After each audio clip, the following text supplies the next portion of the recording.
perda de tempo. Vamos abrir nossa Bíblia no Evangelho de João, capítulo de número 5. Palavra bem conhecida da igreja. Enquanto você vai procurando aí, em nome de Jesus, eu quero agradecer por essa confiança do pastor, para o nosso ministério, nossa vida, né? Poder trazer essa ministração na noite de hoje.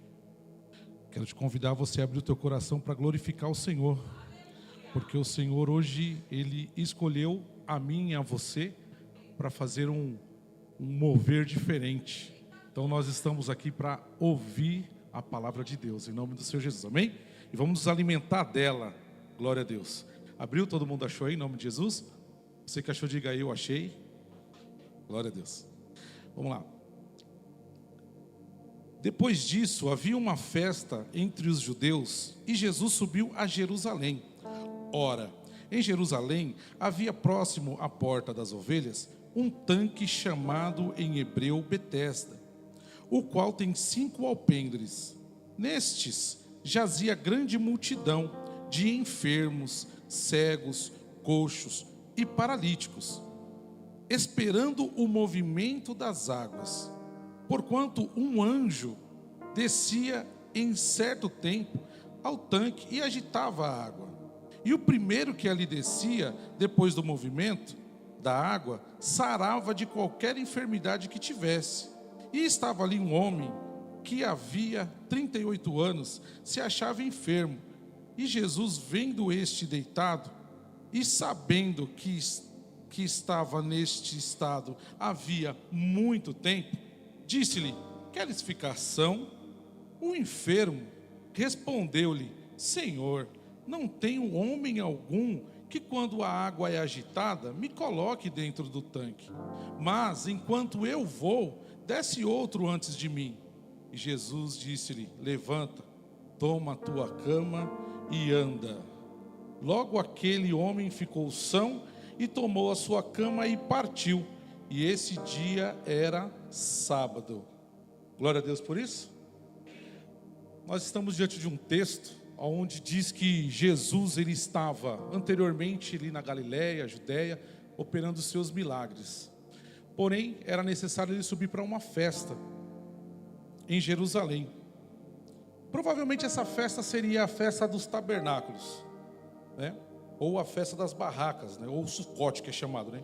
Onde se lembra a peregrinação do povo de Deus no deserto. Essa festa, ela celebra também a colheita, onde os israelitas, eles viveram os melhores dias de provisão de Deus. No deserto também é lugar de provisão do Senhor, é onde o Senhor mostra a sua mão para nós. Dentro de uma festa é um lugar de comemoração. Festa é lugar de alegria. Festa é lugar de agradecimento. E o povo estava agradecido pela provisão e a proteção de Deus. Porém, havia uma necessidade maior em um outro lugar. E o Senhor muda a sua rota.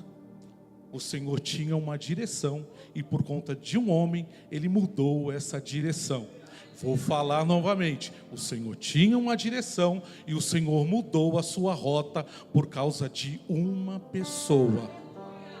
Por causa de alguém, o teu mestre, o dia mudou a sua rota. Ele mudou de direção por conta de uma situação. Louvado seja Deus por isso. Jesus, ele se direciona para um lugar chamado Porta das Ovelhas, ou o tanque de Betesda, melhor chamado de Casa de Misericórdia. Não é um lugar qualquer, mas também não é um lugar popular,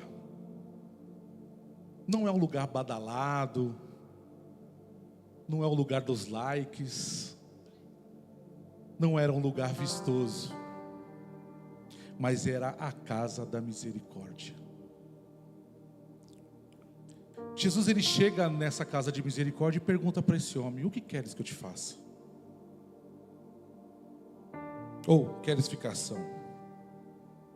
Mas entenda, esse lugar não era um lugar comum, não era um lugar de tantas atrações, mas era um lugar grande, 5 alpendres. 5 alpendres quer dizer que ele era um lugar meio que grande. E além de grande, muitas pessoas estavam por ali. O verso 3 diz assim, ó: ali costumava ficar grande número de pessoas, doentes, inválidas, cegos, mancos e paralíticos. Eles estavam esperando o movimento de uma água. Entenda, num lugar havia um tanque, e esse tanque, de tempos em tempos, era movimentado através de um toque de um anjo. Se era verdade ou não, os estudiosos estão pesquisando até hoje para dizer se isso era verdade ou não. Mas sendo crença ou não, as pessoas acreditavam. As pessoas acreditam em tanta coisa, né? Tem gente que acredita, né, em pessoas que mentem. Mas vamos lá. O verso 4 diz assim: de vez em quando descia esse anjo, não é assim? E ele tocava essa água. E qualquer um que descia, o primeiro que chegava, irmão, tinha que ser um Usain Bolt para chegar primeiro que qualquer um, né? Tinha que ser ligeiro, esperto. Primeiro enxergar a água se movimentando. Aí depois se levantar e com o impulso se lançar nessa água se movimentando. Pensa no trabalho que dava para uma pessoa sã, mas tinha cego, então o cego nunca ia ver aquela água se movimentando. Havia paralítico que precisava de ajuda de alguém. Entenda, nesse lugar havia uma esperança, não é assim? Num anjo, num movimento ou em alguém. Esperava-se muito por coisas. Não é diferente dos dias de hoje. As pessoas sempre esperam que alguém ou algo vai surpreender ou solucionar a sua situação. Mas aí eu chego no verso 5. E o verso 5 diz assim, ó: que Jesus vê um homem. Jesus vê alguém. Estava ali aquele homem, 38 anos. Ele se achava enfermo. Veja bem, 38 anos é uma vida, irmão. Com 35 anos você se aposenta, querido. Eu acho, né? É mais ou menos, hein? Mas entenda, Jesus, mesmo sem o ver pessoalmente, já tinha o conhecido desde o ventre. Jesus já tinha sondado o seu coração. Jesus o viu. Jesus mudou uma rota, porque Jesus sabia o que ele ia realizar naquele lugar. Mesmo que aquele homem ainda não havia enxergado o que Deus havia de fazer na vida dele, o Senhor já vinha com um propósito definido. E não é diferente na noite de hoje. Talvez você chegou aqui sem esperança alguma, ou a esperança colocada em algo que não vai te surpreender, mas existe uma proposta de Deus para a tua vida. O Senhor mudou uma rota para te alcançar hoje. E se Ele realmente mudou essa rota, ei, você vai ser alcançado. A sua vida vai mudar, a sua história será outra. Ele muda uma rota hoje. Rai, Kalamanás, Arabai, Ashuri, Andarai. Olha isso, Jesus está conosco todos os dias. É em momento ruim, é em situações diversas. Desde as pequenas conquistas até as realizações dos seus maiores sonhos. Ele está contigo. Ele também está conosco quando a gente faz um exame delicado. Ele está conosco em todos os instantes. Quando nós recebemos um diagnóstico delicado, quando nós temos as nossas forças reduzidas, Ele está conosco e Ele é a nossa força. Quando a nossa esperança está por um fio e a gente não tem a quem recorrer, Ele se apresenta. Oh, aleluia! Aleluia! Jesus estava ali. E Jesus está aqui. Aleluia. Jesus vê esse homem, querido. Jesus enxerga esse homem. Mas perceba, ele está 38 anos no mesmo lugar. Você acha que ele não pegou amizade ali? Em uma semana eu pego amizade e o camarada vira meu melhor amigo. Ainda mais se passar um café, ô glória. Ali não tinha fogão. Mas eu acredito que o pessoal Vocês já fizeram algum acampamento?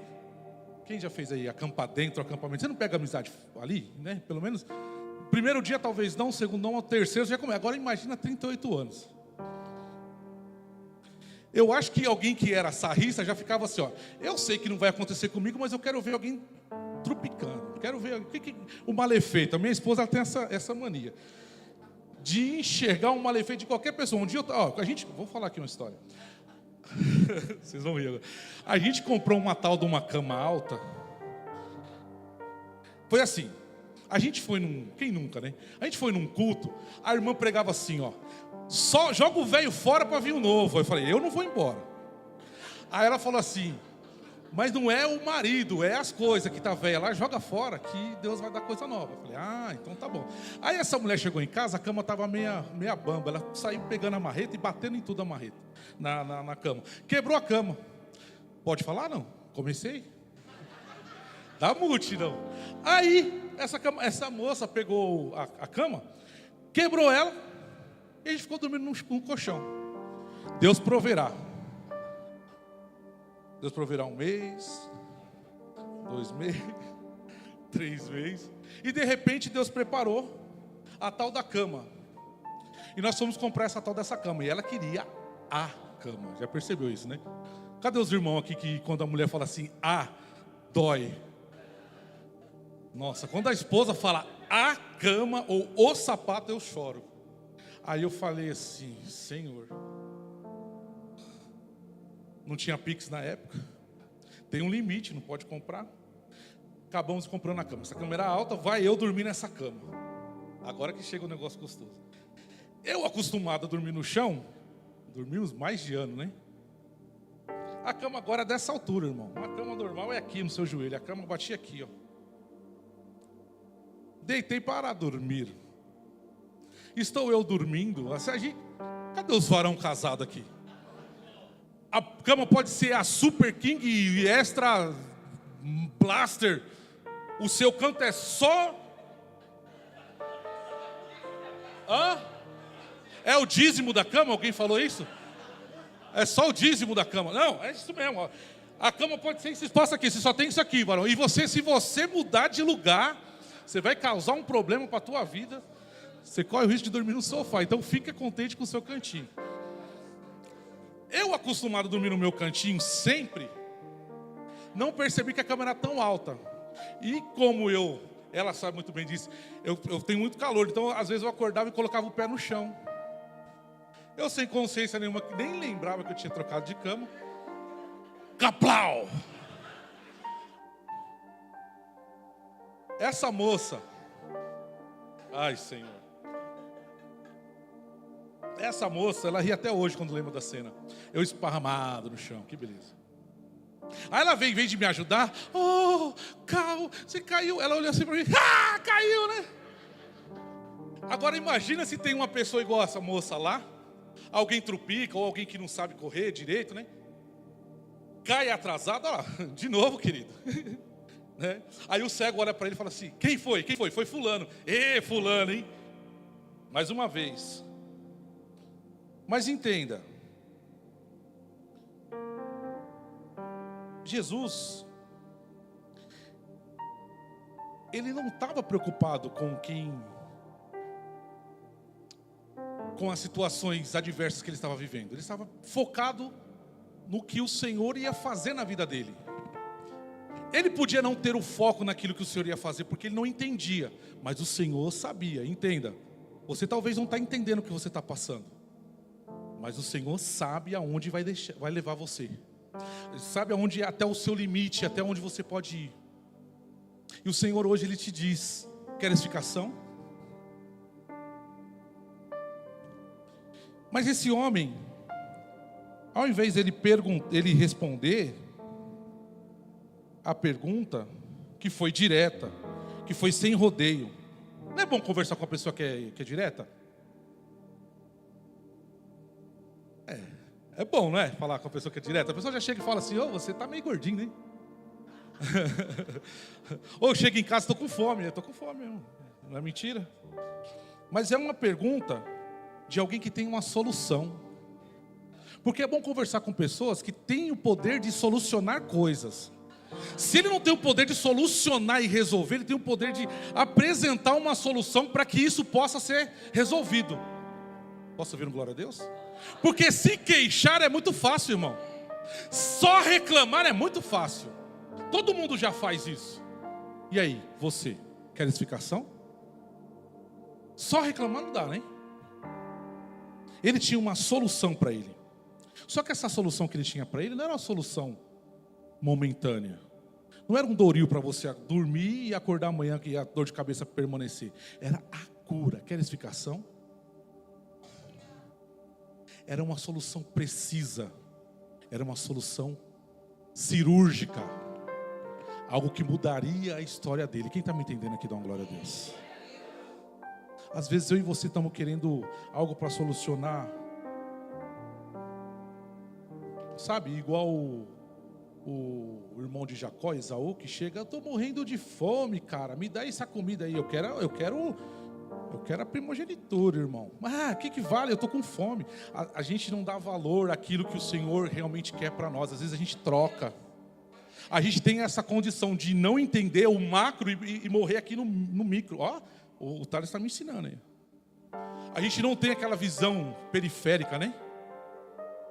Para enxergar o projeto que o Senhor tem. Porque às vezes a gente está tão só ligado ali na água que vai se movimentar, que talvez o anjo vai descer, que talvez alguém vai me... E aí? Só que o que me pega aqui é a resposta desse homem. Entenda. O enfermo responde: Senhor, não tem homem nenhum que, quando a água é agitada, me coloque no tanque. Mas enquanto eu vou, mesmo que rastejando, eu tento. Eu até me esforço, mas ninguém me ajuda. Alguém vai e desce antes de mim. Talvez era até minha vez, mas alguém se aproximou. Ele abre o coração. Ele abre o coração para o Senhor. Porque a pergunta que o Senhor fez para ele, talvez de início ele não entendeu. Mas eu meditando nessa palavra, eu falei: Senhor, o que o Senhor quer dizer hoje para a tua igreja? O Senhor falou assim para mim: pede para o povo abrir o coração. Pede para o povo abrir o coração. Pede para o meu povo abrir o coração. E desde o início o Senhor está falando: abre o teu coração. Só que quando você abre o coração, corre-se riscos. Você vai expor coisas que talvez você não queira que sejam expostas. Mas o Senhor está dizendo para você hoje: abre o teu coração. Não é noite de você sair daqui com o que você trouxe. É noite de abrir o teu coração. E o Senhor vai fazer uma faxina nesse negócio aí. Aleluia. Aleluia. Olha o que ele quer dizer com essa frase: eu estou totalmente abandonado. Porque se alguém recebe ajuda, eu não recebo. Eu não tenho amigo, talvez eu não tenha parente que me ajude, eu não tenho ninguém, eu só tenho a mim mesmo, até hoje, até o Senhor chegar, ó Jesus. Esse é o único lugar que me resta, porque se ele está 38 anos naquele lugar, ele não tem condição de se movimentar, ele já foi abandonado ali e a família não quer nem saber dele. Eu não tenho familiares, não tenho amigos, o que me resta é esse cantinho. Quantos cantinhos, irmão? Quantos cantinhos, irmã? Você tem chorado, você tem se lamentado, mas o Senhor te diz: queres ficação? Com essa resposta dele, ele diz assim: ninguém se importa, ninguém liga para mim. Agora vamos combinar, o desprezo é triste. Quem está acostumado a andar com gente não consegue ficar sozinho por muito tempo, não é assim? Quem está acostumado a andar, a caminhar com pessoas, a comunhão, a mesa, não consegue ficar por muito tempo só. Irmão, você veio aqui nessa noite, o Senhor está dizendo que não é para você caminhar sozinho não. Era Súria. Chega desse negócio de andar sozinho. Aleluia, tem comunhão nesse lugar.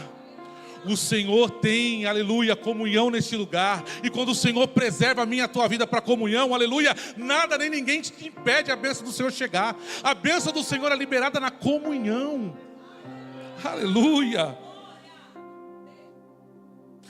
A resposta que esse homem traz à tona um problema sério do seu coração.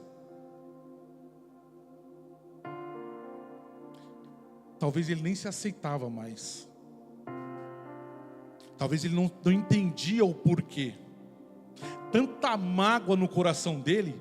Mas ele, sabe o que eu acho bonito nessa história? Que ele podia ter se calado. Ele podia só ter respondido sim, quero. Mas ele já logo expôs, sabe por quê? Porque quem perguntou para ele é quem sonda.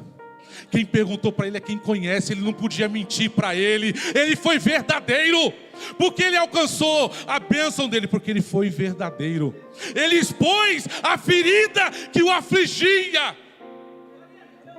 Ele não levou para casa, ele não dormiu com aquilo, ele se lançou, ele abriu o coração. Nós cantamos aqui: eu abro o coração para ti. Não é assim? E aí? Quando você abre a casa, não é assim? Quem já abriu a janela aí e viu aquelas poeirinhas subindo?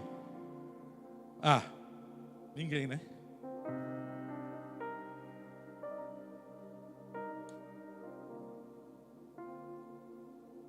A expectativa dele estava em coisas. E coisas trazem danos. A expectativa dele estava em pessoas erradas. E tem pessoas que te geram danos. Aonde está a sua expectativa? Esse homem só alcançou o milagre dele porque ele abriu o coração dele. Se coloque de pé em nome do Senhor Jesus.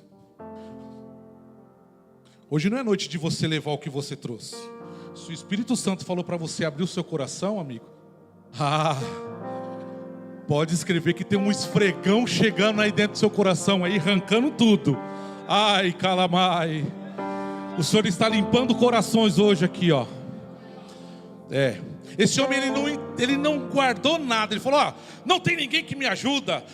Quando eu vou, eu sou incapaz. Ele confessou para Jesus: eu sou incapaz. Quando eu vou, alguém chega primeiro que eu. A pessoa que chegou é porque alguém ajudou. Existe ajuda terrena e eu não tenho ajuda. Eu estou com expectativas aqui na terra. Ei, chega de expectativa na terra. Aleluia. Chega desse negócio de expectativa na terra. O Senhor está te convidando a confiar nele, a ouvir a voz dele e realmente confessar, abrir o teu coração e dizer: olha, Senhor, eu sou impossibilitado verdadeiramente. O pecado, a mágoa me impossibilita alcançar, mas em ti, Senhor, eu sou mais que vitorioso. Aleluia. Em ti, Jesus, eu sou mais que vitorioso. Glória. Em ti tem vitória, em ti tem cura, tem salvação, tem restauração, aleluia, tem comunhão no Senhor, tem a bênção completa. Aleluia, aleluia. E sabe o que eu acho tão interessante nessa palavra também? É que Betesda é a casa da misericórdia, não é assim? Sim. Quando ele confessa, a Bíblia diz em Provérbios 28:13 que o que encobre as suas transgressões nunca prosperará, mas o que confessa e as deixa alcança misericórdia. Ele estava há 38 anos num lugar de misericórdia e nunca tinha experimentado da misericórdia, porque ele nunca abriu o coração dele. Sabe o que acontece conosco? Às vezes nós frequentamos, mas não abrimos o coração. Quando nós não confessamos, nós não alcançamos a misericórdia. Mesmo estando no lugar da misericórdia, nós não vivemos a misericórdia, porque nós não a confessamos. Noite de abrir o coração. Aleluia. Chega, né? Feche os seus olhos em um instante.